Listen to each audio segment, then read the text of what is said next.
విజయవాడ నుంచి ఒక కుటుంబం వచ్చింది. ఇప్పుడు ఆ బిడ్డలు మన మందిరానికి వస్తారు. ఆ బిడ్డ ఎస్బీఐలోనూ యూనియన్ బ్యాంకులోనూ మేనేజర్గా పనిచేస్తుంది. నెల్లూరులో ఆ బిడ్డ ఉద్యోగం చేసేటప్పుడు మన లైవ్ బిడ్డలు రెగ్యులర్గా చూస్తారు. ఒకసారి నేను విజయవాడ వెళ్ళినప్పుడు ఆ తల్లి పేరు అన్నామణి, ఆ పాప పేరు నేను చెప్పలేను కొన్ని ఇబ్బందులను బట్టి. వాళ్ళ అమ్మ పేరు అన్నామణి. సరే, ఒకసారి హైదరాబాద్ వచ్చినప్పుడు మన మందిరానికి వచ్చారు. ఫోన్ చేశారు, అయ్యా ఇట్లా వస్తున్నాం, ఒకసారి మందిరాన్ని చూడాలి, రెగ్యులర్గా లైవ్ చూస్తూ ఉంటాం, మా పాప కూడా నెల్లూరు నుంచి వచ్చింది, మందిరానికి వచ్చామయ్యా అని ఫోన్ చేసింది. నేను లోపల గదిలో ఉండి బైబిల్ చదువుకుంటా ప్రార్థన చేసుకుంటా ఒక అర్ధగంట తర్వాత వచ్చాను. అర్ధగంట తర్వాత వస్తే పై ఫ్లోర్ బాల్కనీలో ఆ తల్లి వాళ్ళ కొడుకు అక్కడ ఉన్నారు. అమ్మ పాప ఏదమ్మా అన్నాను.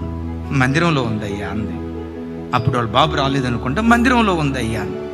మందిరంలో ఏం చేస్తుందమ్మా అని నేను సెకండ్ ఫ్లోర్ నుంచి కిందకు వస్తే బ్యాంక్ మేనేజర్ చీపురి కట్ట తీసుకొని మందిరం ఊడుస్తూ ఉంది. చీపురి కట్ట తీసుకొని నేను అన్నా, అమ్మా ఈ ఒక్క 10 నిమిషాలే కదా ఇక్కడ ఉండేది, ఎందుకు మందిరాన్ని ఊడుస్తున్నావు?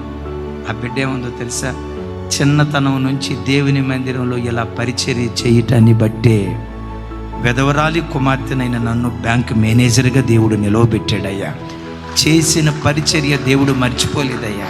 అయ్యా నేను ఇంకా తగ్గించుకొని బ్రతుకుతాను. నేను మందిరానికి వచ్చి చీపురి కట్టబట్టుకొని ఊడుస్తూ ఉంటే అమ్మాయి కొద్దిసేపే కదా ఉంది.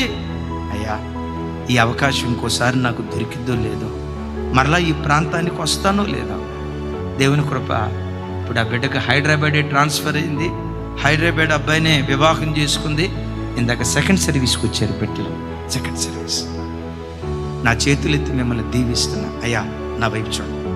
మీరు మందిరానికి వచ్చినప్పుడు బయట what ever you may be, మందిరానికి వచ్చిన తర్వాత ఏదో ఒక చిన్న పని చేసేది. ఓ బాత్రూమ్ గడగటము, ఓ ల్యాబరేటరీని గడగటము. మీరు అనుకోవచ్చు, మా ఇంట్లో మా ల్యాబరేటరీని మేమే గడుక్కోండి, మా ఇంట్లో వర్కర్స్ ఉన్నారు. అఫ్కోర్స్ దేవుడు ఆ స్థితిలో ఆశీర్వదించాడు, మంచిదే.